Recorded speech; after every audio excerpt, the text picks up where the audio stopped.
सेवा तरी माझ्या दैवा पार नाही। या मंडळीची सेवा माझ्या हातून घडावी याचं इतकं माझं मोठं दुसरं कोणतंही काम नाही।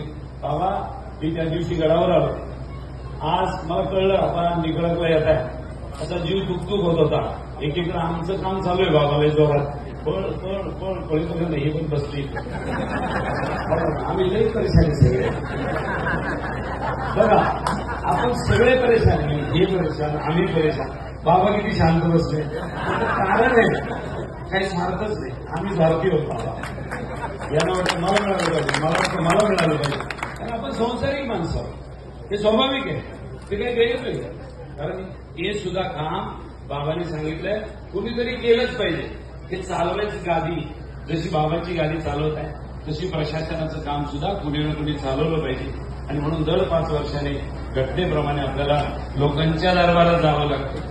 म्हणून मला या ठिकाणी निवडणुकीचं बोलायचा विषय नाहीये, परंतु बाबा आम्ही सगळेजण एवढ्या परेशानीतून सुद्धा आपली भेट घ्यायला इथं आलो, ते निवडणुकीसाठी नाही, परंतु तुम्ही आमच्या गावात येत आहे आणि आम्ही इथं गैरहजर राहावं हे काही योग्य वाटलं नाही।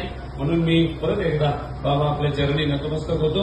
आणि मी बाबाने सांगितलं माझ्या कानात सांगायच्या ऐवजी यांच्या कानात सांगावं, सांगू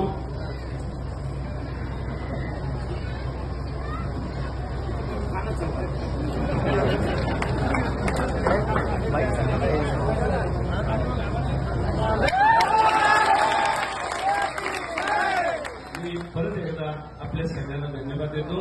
रामकृष्ण हरी।